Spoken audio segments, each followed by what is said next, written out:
নমস্কার বন্ধুরা, কেমন আছেন সবাই? আমার ছোট্ট পরিবারে আপনাদের সবাইকে স্বাগত। দেখুন, এখানে আমি যুক্তি ফুল আর আলু ভাজছি। এটা আজকে দুপুরে রান্না। এখানে আমি নুন আর হলুদ দিয়ে নেড়ে চেড়ে ঢাকা দিয়ে দেবো। ঢাকা দিয়ে ভালো করে নেড়ে চেড়ে নিলাম। ঢাকা দিয়ে দেবো যাতে আলুটা সেদ্ধ হয়ে যায়। এবার ঢাকাটা খুলে দেখুন আমার হয়ে গেছে প্রায়। এবার চলুন মাছ মাখি। মাছ আর নুন আর হলুদ দিয়ে রেখে দিয়েছিলাম, এবার এগুলো মেখে নেব। আমার এখানে ইলিশ মাছ আছে, মাছের ডিম আছে আর কাটাপোনা মাছ আছে, একসঙ্গে ধুয়ে নিয়েছি। নিয়ে নুন আর হলুদগুলো আমি মেখে নিচ্ছি। দেখুন, হাত দিয়ে একটু মেখে নিই, ডিমটা সরিয়ে রাখি। হাত দিয়ে মেখে নিলাম। তো মাছ মাখতে মাখতে আপনাদের সঙ্গে একটা কথা শেয়ার করি। কিছু দাদা ভাই আছেন যারা বউকে মনে করে যে এর তো পরের বাড়ি মেয়ে, আমার মা বোনকে একদম যত্ন করে না। কিন্তু আপনি একটু ভেবে দেখুন তো, তাদেরও তো মা ভাই বোন সবই আছে। তাদেরকে ফেরে আপনাদের কাছে কিসের জন্য এসছে? চলুন, এখানে করব মাছের ডিমের বড়া। তো দেখিয়ে দিই কী কী নিচ্ছি। পেঁয়াজ, গাজর, ক্যাপসিকাম, কাঁচা লঙ্কা, এর মধ্যে দিয়ে দেব আমি হালকা করে হলুদ, লবণ আর জিরের গুঁড়ো দিয়ে ভালো করে মেখে নেব। দেখুন, অল্প একটু বেসন দিতে হবে। বেসন না দিলে ডিমের ব্যাটারটা ঠিক টাইট হয় না। তো আমি এবার ডিমগুলো দিয়ে ভালো করে মেখে নেব। দেখুন, হাত দিয়ে একটু মেখে নেবে, ভালো করে মেখে নিতে হবে, নিয়ে ঢাকা দিতে হবে। তো যে কথাটা আমি বলছিলাম সেটা হলো, আচ্ছা, আপনাদের বোন বা মা যদি বলে এই তোর বউ এরম বদমাইশি করছে, আপনি সেটা বিশ্বাস করবেন? তো দেখুন, আমি কিন্তু কড়াইতে বেশি তেল দিইনি, অল্প তেল দিয়েছি। দিয়ে ভেজে নেব। কিভাবে ভেজে নিয়ে একটু ভালো করে দেখবেন। ব্যাটারটা দিয়ে দেবো, দিয়ে এপিট ওপিট করে ভেজে নেব। আমি আপনার ভাইদের বা দাদাদের একটাই কথা বলতে চাই, আপনার বউ পুরো পরিবারের পুরো সংসারের প্রায় সব কাজই করে। আপনার মা বোন আপনাকে তো দেখানোর জন্য করে, এটা কিন্তু আপনি একদম বাস্তব কথা, আপনি যাচাই করে নেবেন। আমার কথাটা যদি ভুল হয় তাহলে আমাকে বলবেন যে আমি কথাটা ভুল বলেছি। আপনি যাচাই করে নেবেন।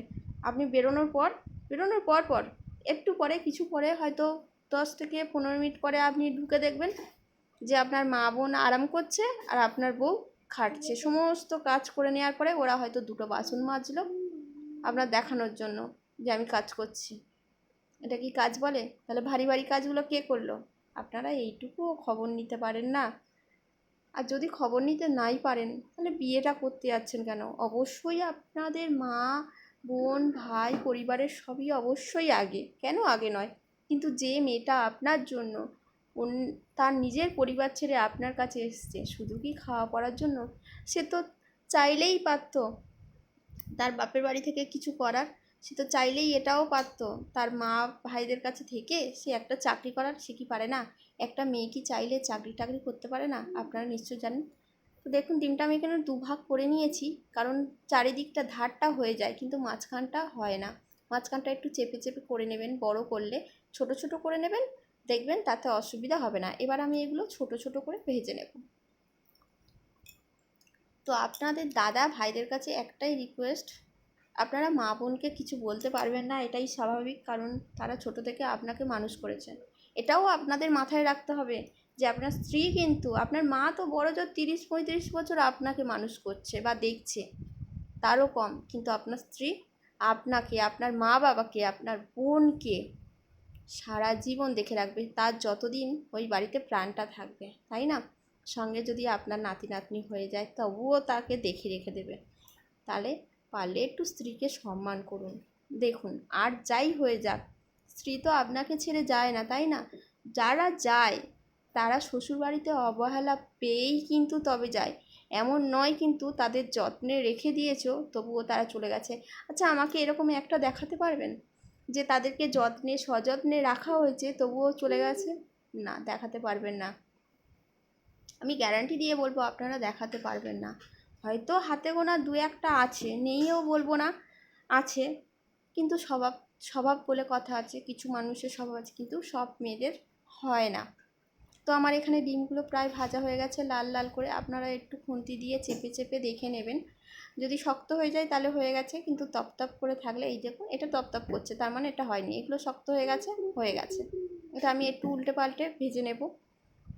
নিয়ে আমার প্রায় ভাজা হয়ে গেছে, এবার আমি তুলে নেব। তো ফিরে আসছি যে কথাটা, দেখুন যদি বউকে সম্মান করতে না পারেন, ভালোবাসতে না পারেন, তাহলে দয়া করে বিয়ে করবেন না। বিয়ের পরে আপনার হয়তো মনে হচ্ছে যে আপনার স্ত্রী ভালো না, আপনার মা বোন এরা ভালো। এটা কি উচিত? এটা একেবারেই উচিত না। আমার কথা শুনুন, স্ত্রীকে ভালোবাসুন, দেখবেন অনেক কিছু পেয়ে যাচ্ছেন। এখানে আসছি, দেখুন ইলিশ মাছ ভাজা। আমি আজকে দুপুরে ইলিশ মাছটা কি ফাটলো, একটু দূরে থেকে ক্যামেরা করছি। দেখুন ইলিশ মাছটা উল্টে পাল্টে ভেজে নেব, হালকা আঁচেই ভাজছি।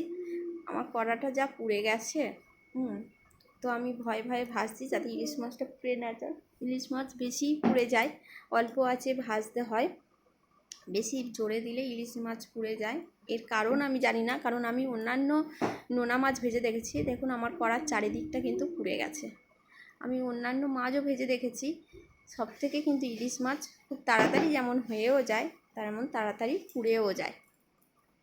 একটু জোরে দিলেই পুড়ে যায়। আমার তো ভীষণ ভয় করছে, কড়ার চারিদিকটা পুড়ে গেছে। মাছটা না জানি তিতো হয়তো খেতে হবে, জানি মাছটা কিন্তু স্বাদটা ভীষণ ভালো। আমি যখন ধুচ্ছিলাম একদম প্রপার ইলিশ মাছের গন্ধ বেরোচ্ছিল। খুব বড় নয় মাছটা, তবুও কিন্তু দেখতেই পাচ্ছেন, আমার খুন্তির সাইজটা দেখতে পাচ্ছেন, প্রায় খুন্তির সমানেই মাছটা। দেখতেই পাচ্ছেন, বুঝতেই পাচ্ছেন, মাছগুলো কিন্তু বড় বড়। এই মাছগুলো কিন্তু একদম লেজের দিকের মাছ। তো আমার প্রায় মাছ ভাজা হয়ে গেছে, এবার তুলে নেব। আর হ্যাঁ, মায়েদের বোনেদের বলছি, তোমরা না ঢুসকে ঢাস করে দেবে না দাদাদের কাছে। চলুন এবারে এই কাতলা মাছগুলো আমি ভেজে নেব। কড়াইতে তেল দিয়ে দিয়েছি, একটু বেশি তেল দিয়েছি, কারণ মাছগুলো একটু কড়া করে ভাজতে হবে। দেখুন আমি মাছগুলো দিয়ে দিলাম, দিয়ে উল্টে একটু সাইড করে নেব। এবার মাছের মাথাটা আমি এখানে দিয়ে দেব।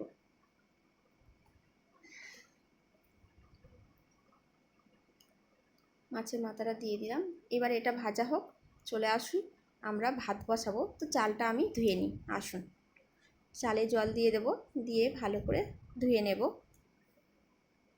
আমার চাল ধোয়া হয়ে গেছে, দেখুন। এবার আমি জল দিয়ে দেব, ভাতের যে জলটা, আমাদের কলের জল একদম ভালো না, এটা আলাদা জল রাখতে হয় ভাতের জন্য। তো সেই জলটা আমি ভাতের মধ্যে দিয়ে দিচ্ছি, পরিমাপ করে, অবশ্যই পরিমাপ করে দিতে হবে, আর একটু লাগবে। দেখুন এবারে আমি গ্যাসটা জ্বালিয়ে দেবো। তো মাছ ভাজার দিকে চলে আসি, আমার উল্টো দিকে মাছটা ভাজা হয়ে গেছে, এবার আমি উল্টে দেবো মাছগুলো। দেখুন প্রায় ভাজা হয়ে গেছে, এপিট ওপিট করে একটু ভেজে নিলেই এবার হয়ে যাবে। আঁচটা কিন্তু আমি কমিয়ে দিয়ে তবে মাছটা আমি উল্টাচ্ছি, কারণ আমার মাছ যা ফাটছিল, ভীষণ ফাটছিল, তাই কমিয়ে দিয়েই করছিলাম। উল্টাতেই পাচ্ছি না। চলুন মাছটা একটু ঘুরিয়ে নেওয়া যাক। দেখুন প্রায় ভেঙে ভেঙে গেছে, ইস কী অবস্থা, উল্টাতেই পাচ্ছি না। চলুন এই মাছটা ঘুরিয়ে একটু ওদিক করে নিয়ে, এই যে হচ্ছে না, কী করা যায়, চলুন একটু মাছটা এদিকে ঘুরিয়ে নিই। উল্টো দিক দিয়ে উল্টালে বোধহয় উল্টে যাবে। হ্যাঁ, এই যে খুন্তির আগা দিয়ে একটু উল্টে দিচ্ছি, দেখুন হচ্ছে না, এবার হয়েছে। দেখুন এবার একটু গ্যাসটা জোরে দিয়ে ভালো করে ভেজে নেব। আমার অলমোস্ট মাছ ভাজা হয়ে গেছে, এবার মাছ ভাজাগুলো আমি তুলে রাখবো। এবার ওই কড়াইতে হালকা তেল আর 5 ফোড়ন দিয়ে দিয়েছি, যেহেতু একা ক্যামেরা ধরছি ওই জন্য আমার পুরোটা দেখানো হয় না। এবার আমি সবজিগুলো দিয়ে দেবো। এখানে আছে কাঁচা পেঁপে আর আলু, কাঁচা লঙ্কা একসঙ্গে দিয়ে দেবো, দিয়ে ভালো করে কষবো। দেখুন ভালোভাবে একটু ভাজা ভাজা করব, কারণ পেঁপে আর আলু হালকা একটু ভাজতে হয়। তো এরকম সময় কিন্তু পেঁপে আলুর ঝোলটা ভীষণ ভালো। 5 ফোড়ন দিয়ে, আমি কিন্তু এখানে কোনো পেঁয়াজ রসুন কিছুই ব্যবহার করিনি, এটা শুধু আদা জিরে আর ধনিয়া পাউডার দিয়ে হবে। তো আমার মায়েরটা ভাজা হয়ে গেছে, এবার আমি মাছগুলো দেখুন আমি ভেজে তুলে রেখে দিয়েছি, কেমন হয়েছে এই দেখুন, বেশ শক্ত শক্ত করে লাল লাল করে ভেজে তুলে রেখে দিয়েছি। চলুন এবার চলে আসি সবজিতে। আমার সবজি ভাজা হয়ে গেছে, দিয়ে দেবো আদা বাটা, দিয়েছি হলুদ, এবারে দিয়েছি স্বাদ মতো নুন, এবারে দিয়েছি ধনিয়া পাউডার। তবে হ্যাঁ, এই ধনিয়া পাউডারটা কিন্তু আমার নিজের বাড়িতে বানানো। আমি সব সময় এই শীতের সময় আমি একটু চাষের চেষ্টা করি। তো আমার হয়ে গেছে, দেখুন আমার কষানো, গল্প করতে করতে কষানোও হয়ে গেছে। এবার আমি দিয়ে দেব জল, আর একটু ভালো করে একটু কষিয়ে নিই। তেলটা ছেড়ে গেছে কি একটু দেখি। হ্যাঁ, তেলটা ছেড়ে গেছে। দেখুন আমার তেলটা কিন্তু আলাদা হয়ে যাচ্ছে, দেখেছেন?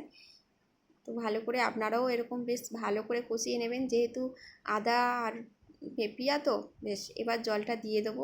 এতটা জল দেবো যাতে আমার পেঁপে আলুটা ডুবে থাকে, কারণ ঝোল শেষে আমার সামান্য একটু ঝোল রাখতেই হয়। এবার ঝোলটা আমার ফুটে গেছে, এতে দিয়ে দেবো মাছ, ভাজা মাছগুলো আমি দিয়ে দেবো। আমি কিন্তু বেশি নাড়বো না, দেখুন হালকা মাছগুলো ধরে শুধু ডুবিয়ে দেবো। এবার ঢাকা দিয়ে দেবো, দেখুন ঢাকা দিয়ে দিলাম। এবার ঢাকাটা ব্যাস আলুটা সেদ্ধ হোক, ফিরছি একটু পরে। এবার ঢাকাটা খুলে দেখা যাক কেমন হলো।